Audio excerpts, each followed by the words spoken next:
세계에서 가장 넓은 땅을 가진 나라 중 하나가 이민자를 받아들이지 못해 무너지고 있습니다. 캐나다는 세계에서 두 번째로 큰 영토를 가지고 있지만 인구는 겨우 3,800만 명에 불과해요. 미국 캘리포니아주 하나보다도 적은 숫자죠. 이렇게 넓은 땅에 적은 인구라면 얼마든지 더 많은 사람을 받아들일 여유가 있어 보입니다. 실제로 캐나다는 지난 몇 년간 매년 50만 명에 가까운 이민자를 받아들였어요. 대부분은 고급 기술을 가진 인력이거나 유학생들이었습니다. 이론적으로는 완벽한 전략이었죠. 젊고 능력 있는 인력이 들어와서 경제를 살리고 세금을 내고 고령화 문제도 해결해 줄 거라고 기대했습니다. 하지만 2024년 현재 캐나다는 심각한 위기에 직면했어요. 집값은 세계 최고 수준으로 치솟았고 1인당 경제 성장률은 오히려 마이너스를 기록하고 있습니다.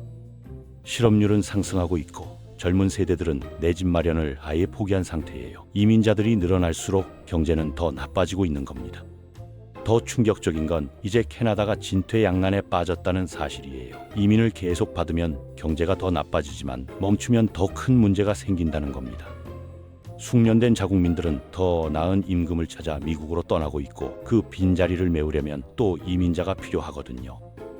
이게 단순히 캐나다만의 문제가 아니라는 점이 더 심각합니다. 미국, 호주, 뉴질랜드, 유럽 국가들도 비슷한 전략을 쓰고 있어요. 캐나다는 그 중에서도 가장 먼저 문제가 터진 케이스일 뿐입니다. 전 세계 경제학자들이 지금 캐나다를 주목하고 있는 이유죠. 오늘 우리는 왜 캐나다가 이민 정책 때문에 무너지고 있는지, 어떤 함정에 빠진 건지, 그리고 이게 우리에게 어떤 의미인지 그 이야기를 풀어보겠습니다. 캐나다 하면 떠오르는 이미지가 있죠. 광활한 자연, 깨끗한 공기, 친절한 사람들, 그리고 무엇보다 이민자의 천국이라는 수식어입니다. 실제로 캐나다는 전 세계에서 가장 개방적인 이민 정책을 펼쳐온 나라 중 하나예요. 매년 수십만 명의 외국인이 캐나다 영주권을 받고 새로운 삶을 시작했습니다. 그런데 2020년대 들어 뭔가 이상한 일이 벌어지기 시작했어요. 코로나19 팬데믹이 끝나고 경제가 다시 돌아가기 시작하자 캐나다 정부는 전례 없는 결정을 내렸습니다. 이민자 숫자를 대폭 늘리기로 한 거죠. 2021년 40만 명 수준이던 연간 이민 목표치가 2023년엔 46만 5천 명으로 늘어났고 2024년에는 50만 명 가까이 치솟았습니다. 이게 얼마나 큰 숫자인지 실감이 안 날 수도 있는데요. 캐나다 전체 인구가 약 3,800만 명입니다. 서울시 인구의 4배 정도밖에 안 돼요. 그런데 한 해에 50만 명을 받아들인다는 건 전체 인구의 1.3%가 넘는 수치예요. 만약 한국으로 치면 매년 65만 명 이상의 외국인이 들어와서 영주권을 받는 셈입니다. 캐나다 정부는 왜 이런 결정을 내렸을까요? 표면적인 이유는 명확했어요. 팬데믹으로 멈췄던 경제를 되살리려면 노동력이 필요했고 고령화가 진행되는 상황에서 젊은 인력을 확보하는 게 급선무였습니다. 특히 의료, IT, 건설 같은 분야에서 인력 부족이 심각했거든요. 게다가 캐나다는 전통적으로 이민에 우호적인 나라였어요. 20세기 내내 이민자들이 경제 발전에 기여해왔고 다문화 사회라는 정체성이 국가 브랜드의 핵심이었습니다. 저스틴 트루도 총리도 다양성이 우리의 힘이라는 메시지를 계속 강조해왔죠. 하지만 숫자를 자세히 들여다보면 문제가 보이기 시작해요. 2022년 한 해에만 캐나다 인구는 105만 명이 늘어났습니다. 이 중 96%가 이민자였어요. 영주권자뿐 아니라 임시 취업 비자 소지자, 유학생들까지 포함한 수치죠. 단일 연도 기준으로 캐나다 역사상 최대 인구 증가율을 기록한 겁니다. 이런 급격한 증가는 예상치 못한 결과를 낳기 시작했어요. 먼저 주택 시장이 폭발했습니다. 토론토와 밴쿠버 같은 주요 도시의 집값은 이미 세계 최고 수준이었는데 갑자기 수십만 명의 새로운 수요가 생기니까 가격이 더 치솟은 거죠. 2023년 토론토의 평균 주택 가격은 100만 캐나다 달러를 넘어섰어요. 임대 시장도 마찬가지였습니다. 밴쿠버에서 방 한 칸짜리 원룸 월세가 2,500달러를 넘어서는 일이 흔해졌어요. 캐나다 달러 기준으로도 엄청난 돈인데 미국 달러로 환산하면 약 1,850달러 정도 됩니다. 뉴욕이나 샌프란시스코 수준의 월세가 캐나다 중소도시에서도 나타난 거예요. 문제는 이게 단순히 집값만의 문제가 아니라는 점이었어요. 의료 서비스도 마비되기 시작했습니다. 캐나다는 무상 의료 시스템을 운영하는데 갑자기 환자 수가 폭증하니까 병원이 감당을 못하는 겁니다. 가정의를 구하는 데만 몇 년씩 걸리고 응급실 대기 시간은 10시간을 넘어가는 일이 다반사가 됐어요. 교통 인프라도 한계에 부딪혔죠. 토론토의 지하철과 버스는 러시아어 때마다 인산인해를 이루고 도로는 항상 막혀 있습니다. 학교도 부족해서 교실 한 칸에 학생이 40명씩 들어가는 경우가 생겼어요. 이 모든 게 불과 2, 3년 사이에 벌어진 일입니다. 더 중요한 건 경제 지표예요. 이민자가 늘면 경제가 성장할 거라고 예상했지만 실제로는 1인당 GDP가 오히려 하락했습니다. 2023년 캐나다의 1인당 실질 GDP는 전년 대비 1.2% 감소했어요. 사람은 많아졌는데 경제 파이는 늘지 않은 겁니다. 인구는 빠르게 증가했지만 생산성은 정체되거나 떨어진 거죠. 실업률도 상승했어요. 2023년 말 캐나다의 실업률은 5.8%로 팬데믹 이후 최고치를 기록했습니다. 특히 젊은 층의 실업률은 더 심각했어요. 대졸 청년들도 일자리를 구하기 어려운 상황이 벌어진 겁니다. 이민자들이 일자리를 늘리기보다는 오히려 경쟁을 심화시킨 셈이죠. 이쯤 되자 캐나다 국민들 사이에서 불만이 터져나오기 시작했어요. 2024년 여론조사에서 캐나다인의 60% 이상이 이민자 수를 줄여야 한다고 답했습니다. 불과 2년 전만 해도 이민에 찬성하는 비율이 70%를 넘었던 나라에서 말이죠. 이건 단순한 여론 변화가 아니라 사회 전체의 분위기가 바뀐 겁니다. 캐나다 정부도 뒤늦게 문제를 인식했어요. 2024년 초 이민부 장관은 지나치게 빠른 인구 증가가 문제를 일으켰다고 인정하면서 비자 발급을 줄이겠다고 발표했습니다. 하지만 이미 들어온 사람들은 어떻게 할 건가요? 그리고 줄인다고 해서 문제가 해결될까요? 이제 캐나다는 멈출 수도 계속할 수도 없는 함정에 빠진 겁니다. 캐나다 정부가 이민자를 대규모로 받아들인 데는 나름의 경제 논리가 있었어요. 그중 핵심이 바로 숙련 이민이라는 개념이었습니다. 단순히 사람 숫자를 채우는 게 아니라 고급 기술과 전문 지식을 가진 인력을 선별적으로 받아들이겠다는 전략이었죠. 표면적으로는 완벽한 계획처럼 보였어요. 캐나다는 포인트 기반 이민 시스템을 운영합니다. 학력, 경력, 언어 능력, 나이 같은 항목에 점수를 매겨서 일정 점수 이상이면 영주권을 주는 방식이에요. IT 개발자, 의료 전문가, 엔지니어처럼 캐나다에 필요한 직종 종사자들에게 더 높은 점수를 부여하죠. 이론적으로는 최고 수준의 인재들만 걸러낼 수 있는 시스템이었습니다. 실제로 초기에는 이 전략이 효과를 보는 것처럼 보였어요. 인도, 중국, 필리핀 같은 나라에서 고학력 전문직 종사자들이 대거 캐나다로 왔습니다. 이들은 영어를 유창하게 구사했고 대부분 석사 이상의 학위를 가지고 있었어요. 캐나다 기업들은 이들을 고용해서 부족한 인력난을 해소할 수 있었죠. 게다가 이민자들은 세금도 냈습니다. 젊고 건강한 노동 인구가 들어와서 소득세를 내고 소비를 하니까 단기적으로는 정부 재정에도 도움이 됐어요. 고령화로 연금 부담이 커지는 상황에서 젊은 납세자들이 늘어나는 건 분명한 장점이었습니다. 캐나다 재무부는 이민자들이 연간 수십억 달러의 세수 효과를 낸다고 발표하기도 했죠. 하지만 여기서 첫 번째 문제가 드러나기 시작했어요. 캐나다로 온 고급 인력들이 정작 자기 전문 분야에서 일하지 못하는 경우가 많았던 겁니다. 본국에서 의사였던 사람이 캐나다에서는 택시를 몰고 엔지니어 출신이 편의점 아르바이트를 하는 일이 흔했어요. 자격증 인정 문제, 언어 장벽, 캐나다 경력 요구 같은 현실적인 벽이 있었던 거죠. 설령 전문직으로 취업한다 해도 임금 수준이 기대에 못 미치는 경우가 많았습니다. 캐나다의 평균 임금은 미국보다 20에서 30% 낮아요. IT 개발자를 예로 들면 실리콘밸리에서 연봉 15만 달러를 받을 수 있는 인재가 토론토에서는 9만 달러를 받는 시기죠. 게다가 집값과 생활비는 오히려 더 비싸니까 실질 구매력은 훨씬 떨어집니다.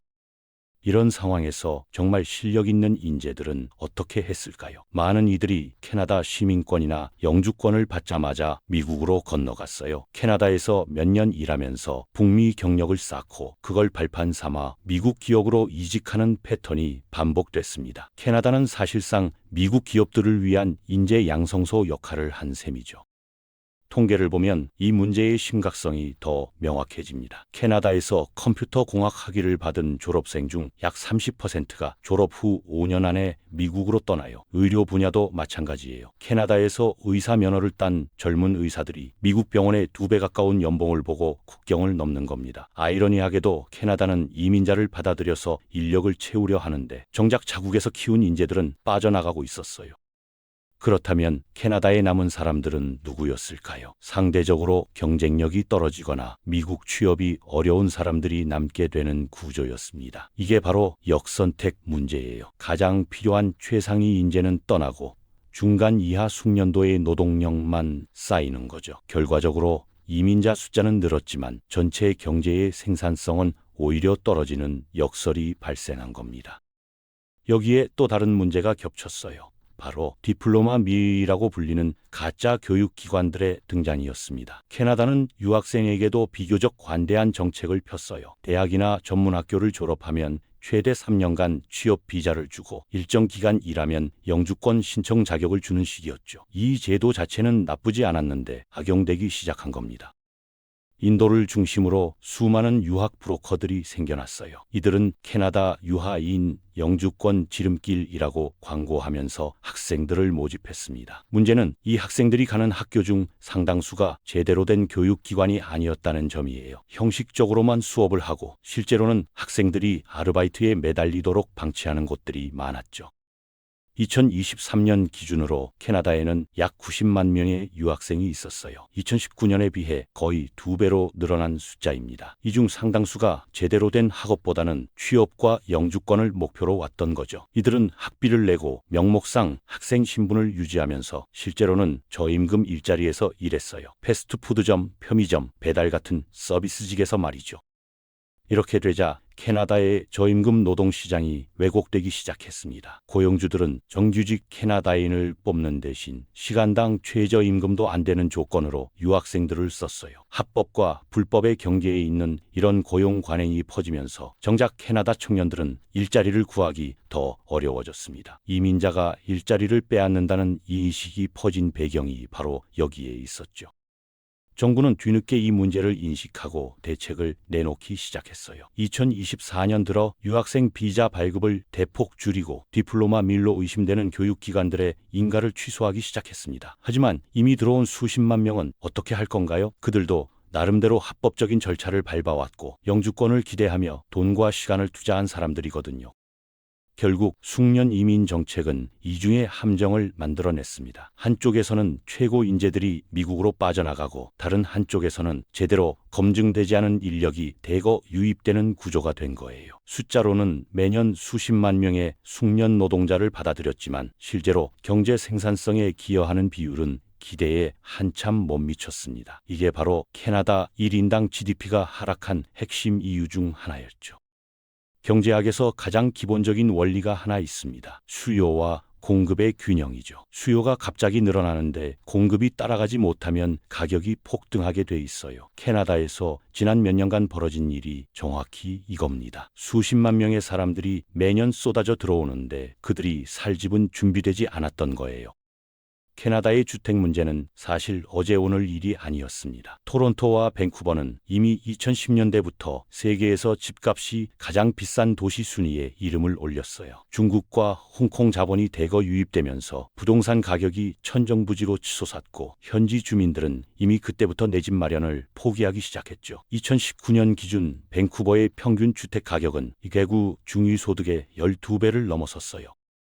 그런데 팬데믹 이후 상황이 완전히 다른 차원으로 악화됐습니다. 2021년부터 2023년 사이 캐나다 인구는 약 3% 증가했어요. 3년 동안 거의 120만 명이 늘어난 겁니다. 이 사람들 모두 어딘가에 살아야 하잖아요. 문제는 같은 기간 신규 주택 공급은 인구 증가의 절반도 따라가지 못했다는 점이에요. 캐나다는 연간 약 20만 호의 신규 주택을 공급해 왔습니다. 하지만 전문가들은 현재 인구 증가 속도를 따라잡으려면 최소한 연간 50만 호 이상이 필요하다고 계산했어요. 공급이 수요의 절반도 안 되니 가격이 안 오를 수가 없죠. 2023년 캐나다 전역의 평균 주택 가격은 전년 대비 11% 상승했고 토론토와 밴쿠버 같은 대도시는 20% 가까이 뛰었습니다. 집을 사는 게 불가능해지자 사람들은 전세나 월세로 눈을 돌렸어요. 그런데 임대 시장은 더 심각했습니다. 밴쿠버에서 침실 1개짜리 아파트 월세가 평균 2,800캐나다달러를 넘어섰어요. 우리 돈으로 환산하면 약 280만 원 정도 되는 금액이죠. 토론토도 비슷했습니다. 도심에서 조금만 벗어나도 월세가 2,000달러 아래로 내려가는 경우가 거의 없었어요. 더 큰 문제는 구할 수 있는 집 자체가 없다는 점이었습니다. 공실률이 1% 아래로 떨어졌어요. 집을 구하려면 몇 달씩 기다려야 하고 집주인이 세입자를 고르는 상황이 됐죠. 경쟁이 치열하다 보니 집주인들이 조건을 까다롭게 내걸기 시작했어요. 보증금을 몇 달치씩 요구하거나 신용점수와 소득 증명을 과도하게 요구하는 일이 흔해졌습니다. 이민자들은 더 어려운 처지에 놓였어요. 캐나다 신용 이력이 없고 안정적인 직장을 구하기 전이라 집을 구하기가 더 힘들었죠. 결국 여러 명이 방 하나를 나눠 쓰거나 지하실 불법 개조주택에 거주하는 경우가 급증했습니다. 토론토 외곽 지역에서는 침대 한 칸을 한 달에 600달러에 빌려주는 이른바 침대 렌탈 시장까지 생겨났어요. 그렇다면 왜 공급을 늘리지 않았을까요? 사실 늘리고 싶어도 늘릴 수 없는 구조적인 문제가 있었습니다. 캐나다 주요 도시들은 토지 이용 규제가 매우 엄격해요. 특히 단독주택 지역을 다세대 주택으로 바꾸는 게 거의 불가능했죠. 지역 주민들의 반발도 심했습니다. 이미 집을 소유한 사람들 입장에서는 공급이 늘어나면 자기 집값이 떨어지니까 개발을 막으려 했거든요. 건설 인력과 자재 부족 문제도 컸습니다. 아이러니하게도 건설 현장에서 일할 인력이 부족해서 집을 못 짓는 상황이 벌어진 거예요. 팬데믹 기간 동안 많은 건설 노동자들이 다른 업종으로 옮겨갔고 자재 가격도 폭등했습니다. 목재 가격만 해도 2021년 한때 전년 대비 300% 가까이 뛰었어요. 이런 상황에서 건설사들이 적극적으로 신규 프로젝트를 추진하기 어려웠죠. 주택 문제는 단순히 집값이 비싸다는 것 이상의 의미를 가졌습니다. 사람들의 삶 전체가 무너지기 시작했거든요. 젊은 세대들은 월세를 내고 나면 저축할 여력이 없었어요. 캐나다 통계청 자료를 보면 30대 이하 가구의 평균 저축률이 2010년대 초반 8% 수준에서 2023년에는 2% 아래로 떨어졌습니다. 미래를 준비할 수 없는 구조가 된 거죠. 집값 부담은 출산율에도 직격탄을 날렸어요. 캐나다의 합계 출산율은 2023년 1.3명까지 떨어졌습니다. 이건 캐나다 역사상 최저 수치예요. 집도 없고 미래도 불확실한데 아이를 낳겠다는 사람이 줄어드는 건 당연한 일이었죠. 정부는 이민으로 인구를 늘리려 했지만 정작 자국민들은 아이 낳기를 포기하는 아이러니가 벌어진 겁니다. 이미 집을 가진 사람들은 어땠을까요? 캐나다 가계부채는 이미 세계 최고 수준이었어요. 2023년 기준 가계부채 대비 소득 비율이 180%를 넘어섰습니다. 쉽게 말해 1년 소득의 거의 2배에 달하는 빚을 지고 있다는 뜻이죠. 대부분 주택담보대출이었어요. 집값이 오르니까 사람들은 빚을 내서라도 집을 샀고 이자 부담이 점점 커졌습니다. 문제는 금리가 오르기 시작하면서 터졌어요. 캐나다 중앙은행은 인플레이션을 잡기 위해 2022년부터 금리를 급격히 올렸습니다. 기준금리가 0.25%에서 5%까지 치솟았죠. 변동금리로 대출받은 사람들은 월 상환액이 2배 가까이 늘어나는 충격을 받았어요. 집을 팔려고 내놓는 사람들이 늘어났지만 사려는 사람은 없었습니다. 금리가 높으니 대출 자체가 어려워진 거죠. 결국 캐나다는 딜레마에 빠졌습니다. 집값을 잡으려면 공급을 늘려야 하는데 그러려면 시간권이 엄청나게 들어요. 그 사이 이민자는 계속 들어오고 있고 수요는 더 늘어나고 있죠. 정부가 이민을 줄이겠다고 발표했지만 이미 들어온 사람들과 대기 중인 신청자까지 합치면 몇 년간은 인구 증가가 계속될 수밖에 없는 상황이었어요. 주택 위기는 단순히 경제 문제를 넘어 사회 문제가 됐습니다. 이민자와 자국민 사이의 갈등이 깊어졌어요. 이민자들이 우리 집을 빼앗아 간다는 인식이 퍼졌고 실제로 여론조사에서도 주택 문제를 이민 반대의 가장 큰 이유로 꼽는 응답이 압도적이었습니다. 이민자들도 억울했죠. 그들도 피해자였으니까요. 정부가 오라고 해서 왔는데 살 곳이 없는 상황이었거든요. 결국 캐나다의 주택 위기는 준비 없는 정책이 만들어낸 재앙이었습니다. 사람을 받아들이는 건 쉬워요. 하지만 그들이 살아갈 인프라를 만드는 건 시간이 걸리죠. 캐나다 정부는 단기 경제 성장이라는 목표에만 집중하다가 장기적인 사회 안정성을 놓친 겁니다. 그 대가는 지금 모 캐나다 국민이 치르고 있어요. 이제 캐나다는 정말 어려운 선택 앞에 서 있어요. 이민을 계속 받으면 지금 겪고 있는 문제들이 더 심해질 게 뻔하죠. 집값은 계속 오르고 의료 시스템은 더 무너지고 실업률도 높아질 겁니다. 그렇다고 이민을 완전히 멈추면 어떻게 될까요? 그것도 큰 재앙이 될 수 있어요. 캐나다 경제는 이미 이민 노동력에 깊이 의존하고 있거든요. 캐나다 노동시장의 현실을 보면 이 딜레마가 더 명확해집니다. 요양보호사, 건설 노동자, 트럭 운전사, 농장 일꾼 같은 직종은 캐나다인들이 기피하는 일이에요. 힘들고 임금도 낮으니까요. 이런 일자리를 채우는 게로 이민자들이었습니다. 만약 이민을 갑자기 중단하면 이 분야들이 즉각 마비될 수 있어요. 노인 요양시설이 문을 닫고 건설 현장이 멈추고 농작물을 수확할 사람이 없어지는 거죠. 의료 분야는 더 심각해요. 캐나다 병원에서 일하는 간호사와 의료 보조 인력 중 상당수가 이민자 출신입니다. 특히 필리핀과 인도에서 온 간호사들이 캐나다 의료 시스템을 떠받치고 있죠. 2023년 통계를 보면 신규 채용된 간호사의 40% 이상이 외국 출신이었어요. 이민을 줄이면 이미 부족한 의료 인력이 더 부족해지는 악순환에 빠질 수밖에 없습니다. 그렇다면 캐나다 자국민들이 이런 일을 하면 되지 않느냐고 물을 수 있죠. 하지만 현실은 그렇게 단순하지 않아요. 캐나다는 이미 고학력 사회예요. 대학 진학률이 70%에 육박하고 젊은이들은 대부분 사무직이나 전문직을 원합니다. 임금을 올려주면 되지 않느냐는 의견도 있는데 그러면 물가가 더 오르겠죠. 요양원 비용이 2배로 뛰고 건설 비용도 폭등하면 결국 모든 국민이 부담을 떠안게 돼요. 인구 구조 문제도 빼놓을 수 없습니다. 캐나다의 중위 연령은 이미 41세를 넘어섰어요. 베이비붐 세대가 은퇴하면서 매년 노동 인구가 줄어들고 있죠. 이민 없이 자연 증가만으로는 노동 인구를 유지하는 게 불가능한 상황이에요. 출산율이 1.3명 수준인데 20년 후를 생각해보면 일할 사람이 지금보다 훨씬 적어질 겁니다. 연금 시스템도 무너질 수 있어요. 일하는 사람이 줄면 연금 재정을 누가 떠받치겠어요? 캐나다 정부는 이런 딜레마를 인식하고 있습니다. 그래서 2024년 발표한 정책이 미묘했어요. 이민을 완전히 중단하는 게 아니라 속도 조절을 하겠다는 거였죠. 2025년부터 연간 이민 목표치를 50만 명에서 35명 수준으로 낮추겠다고 했어요. 동시에 유학생 비자는 대폭 줄이고 임시 취업 비자도 까다롭게 실사하겠다고 발표했습니다.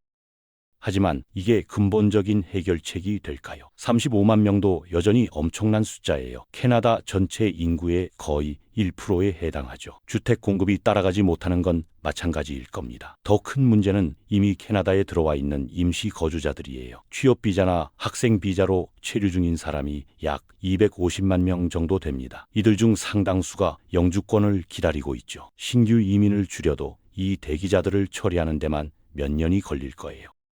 경제학자들 사이에서도 의견이 갈립니다. 일부는 이민을 대폭 줄이고 자동화와 생산성 향상에 집중해야 한다고 주장해요. 로봇과 인공지능으로 부족한 노동력을 대체하고 기존 노동자들의 임금을 올려서 생산성을 높이자는 거죠. 하지만 다른 경제학자들은 그게 비현실적이라고 반박합니다. 자동화에는 막대한 투자가 필요하고 시간도 오래 걸리죠. 당장 내일 요양원에서 일할 사람이 없는데 로봇이 그 자리를 채울 수는 없잖아요.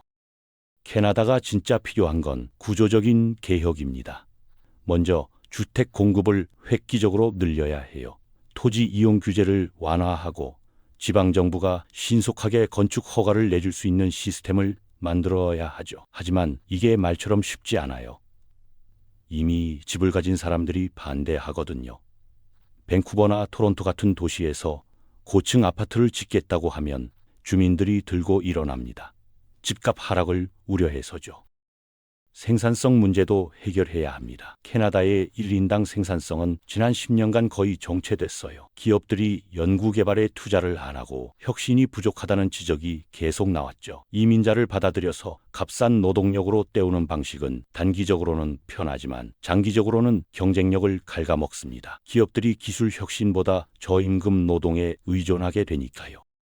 의료와 교육 인프라도 대폭 확충해야 해요. 병원을 더 짓고 의사를 더 키우고 학교를 더 만들어야 하죠. 하지만 이 모든 게 돈이 듭니다. 엄청난 돈이요. 캐나다 정부는 이미 재정 적자 상태예요. 팬데믹 때 푼 돈이 워낙 많아서 국가 부채가 급증했거든요. 추가로 수천억 달러를 인프라에 쏟아붓기는 쉽지 않은 상황입니다. 정치적인 문제도 복잡해요. 캐나다는 연방제 국가라서 중앙정부와 지방정부의 권한이 나뉘어 있습니다. 주택이나 교육 같은 분야는 대부분 주정부 관할이에요. 연방정부가 아무리 정책을 만들어도 주정부가 협조하지 않으면 실행이 안 되죠. 실제로 온타리오주나 브리티시 컬럼비아주 같은 곳은 연방정부의 이민 정책에 불만을 표시하면서도 자체적으로는 기업 이민 프로그램을 운영하고 있어요. 서로 다른 목소리를 내는 겁니다. 여론도 갈라졌습니다. 2024년 조사를 보면 캐나다인의 약 60%가 이민을 줄여야 한다고 답했지만 나머지 40%는 여전히 이민이 필요하다고 생각해요. 특히 기업인들과 경제학자들 중에는 이민 축소를 우려하는 목소리가 많습니다. 노동력 부족이 더 심각한 문제가 될 거라는 거죠. 결국 어느 쪽을 선택해도 절반은 불만을 가질 수밖에 없는 구조예요. 트리도 정부는 지금 지지율 바닥을 치고 있어요. 2025년 총선을 앞두고 야당인 보수당이 압도적인 우세를 보이고 있죠. 보수당은 이민 정책 실패를 집중 공격하면서 집권하면 이민을 대폭 줄이고 자국민 우선 정책을 펼치겠다고 공약했습니다. 하지만 실제로 집권한다고 해도 문제를 해결하기는 쉽지 않을 거예요. 구조적인 문제는 정권이 바뀐다고 해서 갑자기 해결되지 않으니까요.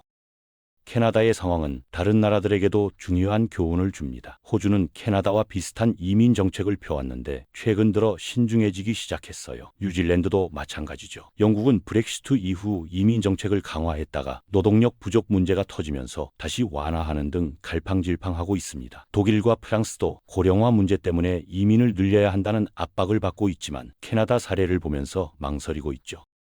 한국도 예외가 아닙니다. 우리나라는 세계 최저 수준의 출산율을 기록하고 있어요. 앞으로 20-30년 후면 일할 사람이 지금보다 훨씬 줄어들 겁니다. 정부는 이민 확대를 검토하고 있지만 캐나다의 실패 사례는 신중한 접근이 필요하다는 걸 보여주죠. 단순히 사람 숫자만 늘린다고 해결되는 게 아니에요. 주택, 의료, 교육 같은 인프라가 함께 준비돼야 하고 무엇보다 생산성을 높이는 게 우선이어야 합니다.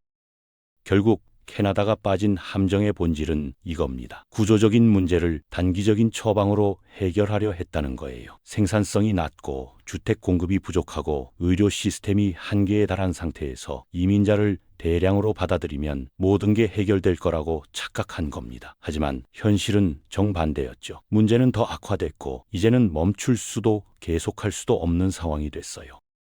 앞으로 몇 년간 캐나다가 어떤 선택을 하고 어떤 결과를 맞이하는지는 전 세계가 지켜볼 겁니다. 이건 단순히 한 나라의 정책 실패가 아니라 선진국들이 공통으로 마주한 고령화와 이민 문제에 대한 실험이거든요. 캐나다의 시행착오가 다른 나라들에게 값진 교훈이 될지 아니면 반복될 실수의 시작이 될지는 아직 알 수 없습니다. 하지만 분명한 건 준비 없는 정책은 재앙을 부른다는 사실이에요.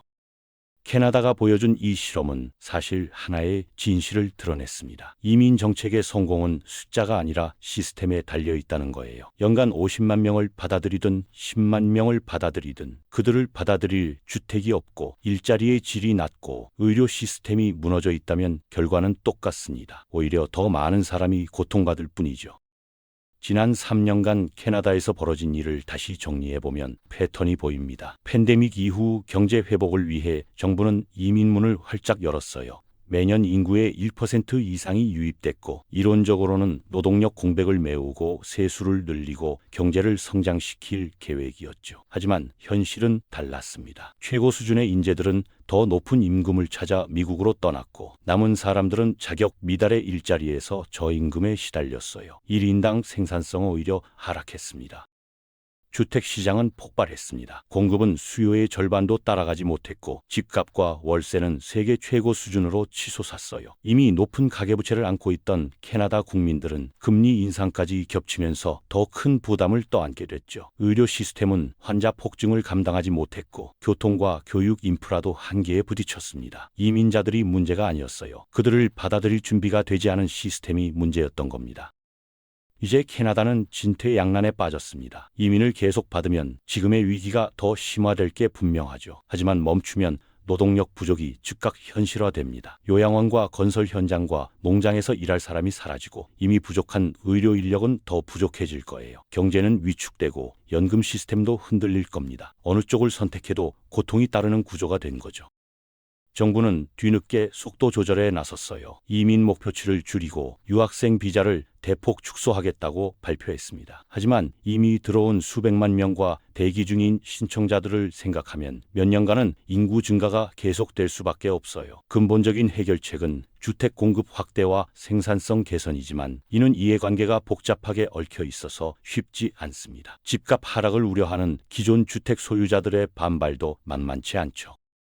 캐나다의 실패가 우리에게 주는 교훈은 명확합니다. 인구 문제를 이민으로만 해결하려는 시도는 위험하다는 거예요. 더 중요한 건 생산성을 높이고 시스템을 정비하고 장기적인 관점에서 인프라에 투자하는 일입니다. 단기 경제 성장이라는 목표에만 집중하다가 사회 전체의 안정성을 놓치면 결국 모두가 대가를 치르게 됩니다. 한국도 비슷한 기로에 서 있어요. 세계 최저 출산율을 기록하고 있고 20-30년 후면 일할 사람이 지금보다 훨씬 줄어들 겁니다. 이민 확대를 검토하는 목소리가 나오는 건 자연스러운 일이죠. 하지만 캐나다 사례는 신중한 접근이 필요하다는 걸 보여줍니다. 사람을 받아들이기 전에 먼저 물어야 할 질문들이 있어요. 그들이 살 집은 준비됐나요? 의료와 교육 시스템은 감당할 수 있나요? 무엇보다 우리 경제의 생산성은 충분히 높은가요? 한국은 지난 70년간 놀라운 성취를 이뤄냈습니다. 전쟁의 폐허에서 세계 10위권 경제 대국으로 성장했고 반도체와 자동차와 문화 콘텐츠로 세계를 놀라게 했죠. 하지만 그 과정에서 쌓인 구조적 문제들도 적지 않아요. 높은 집값, 불안정한 노동시장, 부족한 사회 안전망, 이런 문제들을 해결하지 않은 채 이민만 늘린다면 캐나다와 같은 함정에 빠질 수 있습니다. 호주, 뉴질랜드, 영국, 독일도 지금 캐나다를 주목하고 있어요. 이들 역시 고령화와 노동력 부족 문제를 안고 있고 이민 정책을 어떻게 가져갈지 고민 중이거든요. 캐나다는 사실상 선진국 이민 정책의 실험대가 된 셈입니다. 이 실험이 성공할지 실패할지는 앞으로 몇 년이 더 지나야 판단할 수 있을 거예요. 하지만 지금까지의 결과만 봐도 한 가지는 분명합니다. 준비 없는 정책은 선의와 무관하게 재앙을 부른다는 사실이죠. 이민은 도구일 뿐이에요. 그 자체가 목적이 될 수는 없습니다. 진짜 목표는 국민 모두가 안정적으로 살아갈 수 있는 사회를 만드는 거잖아요. 집을 구할 수 있고 아플 때 치료받을 수 있고 아이를 키울 여유가 있는 사회 말이죠. 이민자를 받아들이든 안 받아들이든 이런 기본이 무너지면 아무 의미가 없습니다. 캐나다가 지금 마주한 선택은 결국 우리 모두의 미래이기도 해요. 인구 감소와 고령화는 거의 모든 선진국이 피할 수 없는 현실이니까요. 로봇과 인공지능이 일부 공백을 메울 수 있겠지만 사람이 필요한 영역은 여전히 많을 겁니다. 그렇다면 질문은 이겁니다. 우리는 어떤 사회를 만들고 싶은가? 숫자로 채워지는 경제 성장인가? 아니면 지속 가능한 삶의 질인가? 캐나다는 아직 답을 찾지 못했어요. 토론토와 밴쿠버 거리에는 여전히 집을 구하지 못한 사람들이 넘쳐나고 병원 대기실은 환자로 가득합니다. 이민 목표치를 낮춘다고 해서 이 문제들이 당장 해결되지는 않을 거예요. 진짜 변화는 구조를 바꾸는 데서 시작되거든요. 토지 규제를 완화하고 생산성에 투자하고 의료와 교육 시스템을 확충하는 일, 이 모든 게 시간과 돈과 정치적 의지를 필요로 합니다. 역사는 종종 반복됩니다. 하지만 꼭 같은 실수를 되풀이할 필요는 없죠. 캐나다의 시행착오가 다른 나라들에게 값진 교훈이 되길 바랍니다. 한국도 유럽도 다른 어떤 나라도 같은 함정에 빠지지 않기를 말이에요. 인구 문제에 마법 같은 해결책은 없습니다. 있다면 오직 하나, 차근차근 시스템을 정비하고 장기적인 관점에서 준비하는 것뿐이에요. 캐나다의 이야기는 아직 끝나지 않았습니다. 앞으로 이 나라가 어떤 선택을 하고 어떤 결과를 맞이하는지 지켜볼 필요가 있어요. 그 결과는 단순히 한 나라의 운명을 넘어 21세기 선진국들이 공통으로 마주한 질문에 대한 답이 될 테니까요. 우리는 어떻게 지속 가능한 사회를 만들 것인가? 그 답을 찾는 여정은 지금도 계속되고 있습니다.